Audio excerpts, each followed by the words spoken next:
YouTube, what is going on? It is your boy Sports Culture, and I'm back with another video here today. And in this video, it's going to feature second round targets for the Green Bay Packers for the 2025 NFL Draft class. And I made a video very similar for first round targets for this year's draft class. So if you do want to see that video, I will leave the link somewhere on your screen right above you.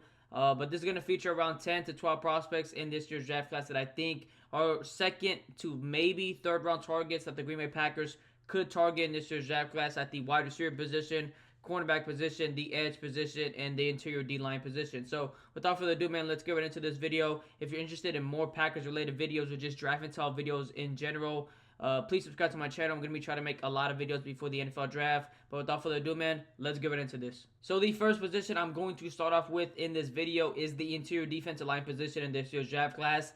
And it is such a stacked interior defensive, just a stacked defensive line class in general, whether that's at the edge or the interior D-line. And the first prospect on this list is Omar Norman-Lott from Tennessee. More known as like a rotational piece. Wasn't really a full-time starter over there, but this dude is very, very good. 6'2", 290. I think he's more around 300 pounds now. And especially because the combine starts this week, that could be even more higher. You definitely like to see him be around 300 pounds, though. I felt like on film sometimes around 290, which is what he was playing at in college during the season, like 294-ish. He felt a little light, especially in the run defense game. But in 2024, he had an 18.8% win rate, which is very, very elite. Like I said, was more of a rotational piece for that Tennessee team. But, I mean, to have a win percentage that high from the interior is very, very elite. And his game, when you watch him off the... I was blown away. I don't know why he's not getting more buzz than he is. His game is phenomenal. Very, very quick off the line. Has a very fast, quick first step. Has very violent, precise, and just physical hands. Once he gets his hands on guys, I mean, he's very, very strong to anchor on them and just make plays as a defensive lineman. Very, very solid bull rush. Has some quickness. Has some speed rushing ability from the interior. I think more right now, his game, I'd say right now, he's a better pass rusher overall from the interior than he is a run defender. I think he plays a little light sometimes and can get pushed around, especially by double teams. But besides that, man, had an 18.8% win rate this year, 21 pressures, 9 defensive stops, and 5 sacks. And like I said, he was more of a rotational piece, wasn't really a full-time starter for that team, but very, very good player, one of the better interior defensive linemen in this year's draft class, and somebody the Green Bay Packers could get in the second round. So first player on this list, Omar Norman-Lott. The next guy on this list is TJ Sanders. And if you watched my defensive lineman prospect video for the Packers in this year's draft class, he was on that video. I think very highly of TJ Sanders. I really did like his film a lot. Plays with some really good violency, has some really good hand placement, really uses his hands a lot, engages with his hands very, very well. I'd say his biggest flaw is that he's 290 and he plays really, really light in the run defense game. Could get stood up a lot. Doesn't really fight through double teams that well, but in terms of a pass rusher, has some really good violency, has some really good hand placement. I like his speed off the line, has a very fast, quick first step, plays with some natural great leverage, very low pad level, except for, like later on in the games when he's tired. But besides that, very, very solid pass rusher. Had a 12.9% win rate this year, 33 pressures, 24 defensive stops, and 5 sacks. I think I'm a little bit higher on TJ Sanders in this year's draft class than maybe some other people. I think he's a top 5 defensive tackle in this year's draft class. Very, very good player. And I'd be thrilled for the Packers to get him in the second round. So the second defensive tackle prospect on this list is TJ Sanders. The final defensive tackle prospect or interior defensive lineman on this list is Darius Alexander. And he's somebody who has definitely been going up the draft boards a lot, especially since the Senior Bowl when he put on a great showing. Around 6'3", 304, but he just plays like he's around 6'3", 280. The dude moves very, very light on his feet. Very, very quick first step. Everybody talks about his pass rushing, and it is very good for a guy his size. And I'm not saying he's not a good pass rusher, but his run defense is why I'm a huge fan of him. I like his run defense a lot. Had like, I believe, a 90-point-something or 87-point-something in run defense grade on PFF this year. Very, very elite. But like I said, very, very fast feet for a guy his size. He just moves very smoothly out there, very fluid. Glides almost out there, has some really good hands, very violent hands. He's just a big dude that moves very, very well from the interior. Had a 17.9% win rate this year, which is very, very good from the interior. 37 pressures, 27 defensive stops, and 4 sacks. I felt like he had even a better year in 2023. I just don't have his statistics right here, but I felt like it was even better. But he's a guy I really do like a lot. I have him actually as like a top 60 player in this year's draft class. I do think very highly of him. Very, very good all around. People talk about his pass rushing ability, and don't get me wrong, it is very, very good. Has very fast hands, very quick feet, very smooth, fluid mover. I think he has some really good power, plays with some really good pad level, has some natural great leverage with him, but I think his run defense and his IQ and his processability of the game is why I'm a huge fan. And, I wouldn't be surprised if Darius Alexander, especially after the combine this week, if this is somebody that goes in the first round, later end of the first round. So, Darius Alexander is the last defensive tackle or interior defensive lineman prospect on this list, and a very, very good one. So, the next position I will be doing, and I think it's the most in terms of players on this list, is the wide receiver position. I think there are so many studs in the second round. I feel like all 4 of these guys that are on this list have really, really good potential in the NFL. The first is Alik Ayomander, and he's somebody who I've really, really started to like a lot, after these last couple of days. I rewatched all of his film from this year and even some of his film from last year, and the one thing people talk about is, yes, he's a physical wide receiver. Yes, he has some really good catches, has some really strong hands, but his route running, he's a very fluid mover for a guy 6'2", 210. I was just not expecting him to move that fluid, to move that smooth around the football field. Has some very quick feet, has some solid releases off the line of scrimmage, but his IQ, him understanding when to use leverage, when to break out, him knowing how to use his body and stack DBs on the sideline, but him knowing when to sit in zone coverage and just simply slow down and make himself available for his quarterback is why I really think he's a really good wide receiver. He's just so smart. He knows how to read the football field. Very good processor of the game. One underrated aspect about his game is his yards after catch ability. I wouldn't say he's like a super elusive guy and agile, but when he has the ball, he almost runs the ball like it's bully ball. He has a place to go, and no one's going to stop him. So I really do like the way he runs the football. Not really going to break, or not really going to make a lot of guys miss, per se, with jukes, but he's just going to run through a lot of tackles and just play really, really physical and fight through contracts. So first wide receiver prospect on this list is Alik Ayomander from Stanford. The next wide receiver prospect on this list is Trey Harris, the wide receiver from Ole Miss. And I'm going to say it, man. I think this dude is a top 5 wide receiver in this year's draft class. I think his ceiling is as high as anybody else in this year's draft class at the wide receiver position. And I wouldn't be, brutally surprised if we look back at this draft class 5 years from now and Trey Harris is the best wide receiver from this year's draft class. 6'2", 210. His ceiling is through the roof, and in only 8 games this year, he had 60 receptions, 1,030 yards, and 7 touchdowns. And let me tell you one thing, when I watched this film, there was a lot of meat left on the bone, man. And this isn't a shot at Jackson Dart by any means, but Jackson Dart missed this boy a lot. Whether that was on deep post and he had to step on a guy, or 2 guys on the safety and a cornerback. Whether that was on the sideline, he had to step for a streak. I mean, Jackson Dart missed him a couple times, and, he really should have had like at least 1,200 yards, 1,300 yards, and like at least 9 touchdowns in only 8 games, if I'm being brutally honest. But it is what it is. The dude's a dynamic player. I don't think he's like the most fastest player by any means, but he gets to his top speed very, very fast. He's a long strider. Could run every route in the route tree. I really think he could. I think Ole Miss's offensive system kind of held him back from showcasing his route running ability. He's a very good route runner, very fluid, very fast feet. But the 2 things I really do like about his game the most, man, is his catch radius. Has some of the strongest and better hands in this year's draft class. And his ability to make guys miss after the catch. I heard people say that he doesn't fight after the catch point, and he just simply falls down a lot or doesn't have that many yak ability. But I don't know what Trey Harris film they're watching. Trey Harris fights for every yard as soon as he gets the ball. Has the ability to make guys miss. He's very shifty, very agile for a guy his size. So Trey Harris, one of my favorite prospects overall in this year's draft class. And somebody who I think is a top 5 wide receiver, and somebody who I think, when we look back at this year's draft class 5 years from now, wouldn't be surprised if he's the best wide receiver from this year's draft class. The next wide receiver prospect on this list is Jaden Higgins, the 6'4" wide receiver from Iowa State. And he's a very good wide receiver, man. I really do like a lot of these wide receivers on this list. 6'3", 6'4". I think he's around 6'3", 6'4". The dude this year had 87 receptions for 1,185 yards and 9 touchdowns. So some very, very good stats right there. And he's a big body guy that can run every route in the route tree. And I really mean it. I mean, this dude, when you watch him, he looks like he's 6'1", 6'2", running routes, and he's a pure slot wide receiver. I mean, the dude is very nimble and fast on his feet. Knows, I'm going to say right now, I think his, primary skill set at the next level that he's going to showcase a lot is his ability to run in breaking routes. He's going to eat around the middle part of the field at the NFL level. That's just my personal opinion. I think he's going to be one of the better like targets when it comes to like the intermediate middle part of the field. Doesn't really offer that much in terms of yards after catch ability, but has one of the better catch radiuses in this year's draft class. Has some really strong hands. Just put the ball in his area and he's going to come down with it. Has that dog mentality. And like I said, man, can run every round the route tree for a guy his size. Offers you versatility not only outside with his size, but also inside in the slot because of how good he can run routes. Has a lot of good release packages off the line. I like to see him fight through press contact just a little bit better.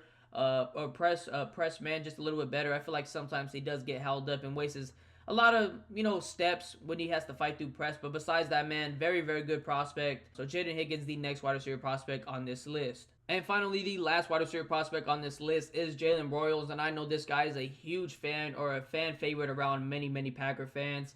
6'11", what am I talking about? 5'11", 193 pounds.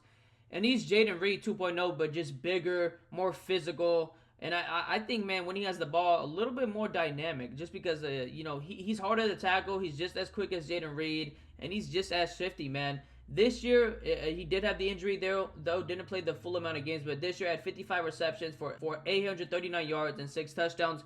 Very solid, productive year for a guy that didn't play, every amount of game or every game this year. There's a lot I like about Jalen Broyles' game, man. Very good off the line. Has some incredible fast and nimble feet. Just really quick feet, man. Has some really good releases off the line of scrimmage. The one thing about his game, man, is just given the ball, and he has the ability to make a shit ton of guys miss. Like, I really mean it, man. Watching this film was a blast. He makes a lot of guys miss. They gave him, like, simple little drag routes, or they set shallow screen passes across the middle for him. And, I mean, just give him a couple blockers, and he's going to make everybody miss. I mean, the dude is dynamic with the ball in his hands.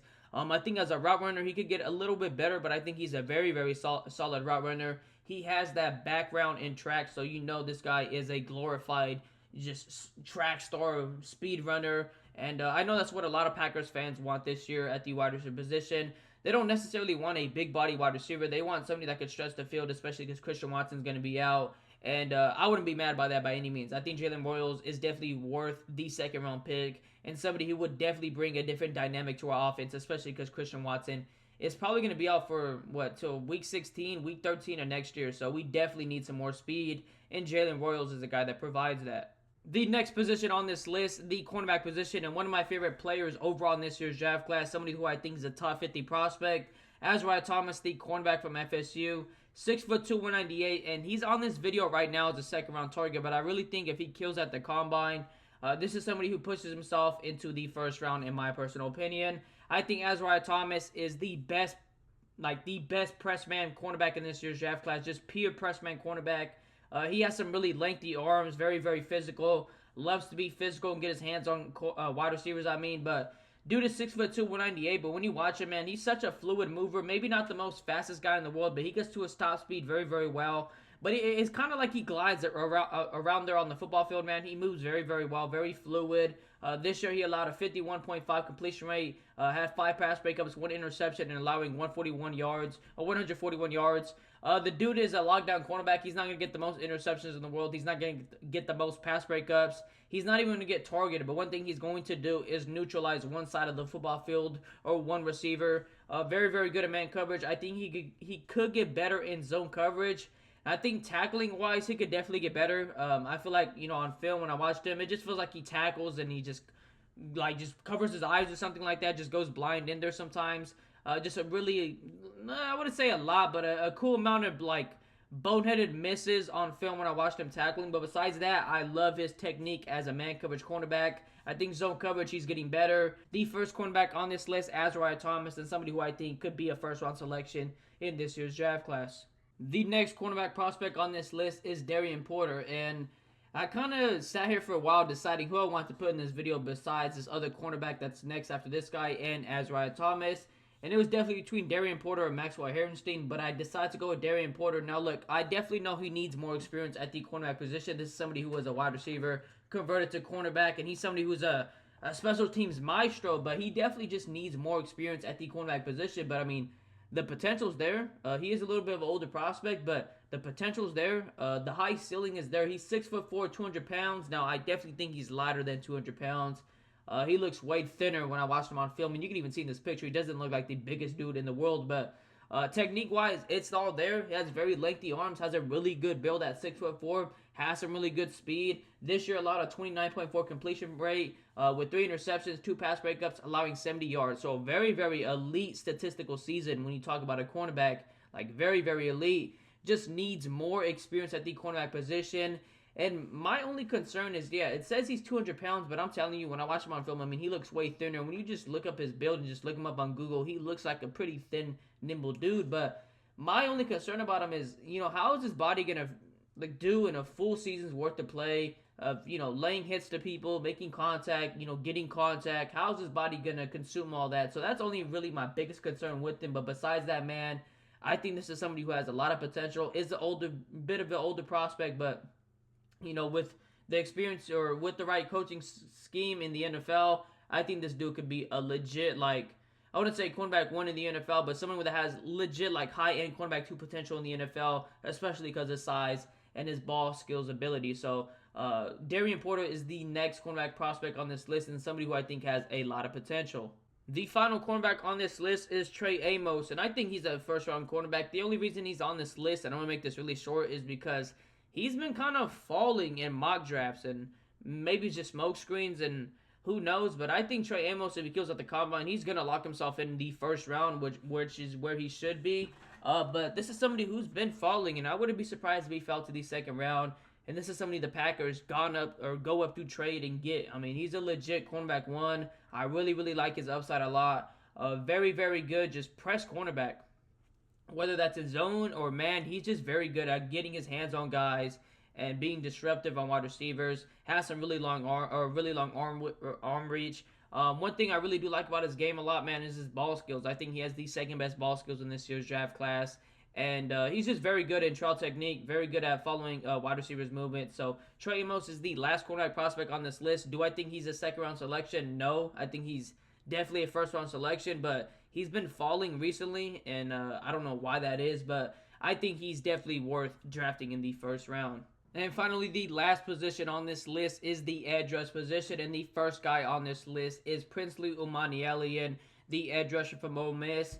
And I definitely see the flaws in his game. He definitely needs to work at his run defense. Definitely needs to learn some counter moves, but I like his ability as a pass rusher, man. Maybe not the most athletic guy. Maybe doesn't explode off the ball so much. And I think his athletic limitations is why I think, he doesn't have as high as a ceiling as some other guys in this year's draft class. But 6'5", 255, I mean, the guy moves very, very well. I've said it multiple times. If you've seen any of my other videos when I talked about him, he reminds me a lot like Zadarius Smith, everybody's former favorite Green Bay Packer.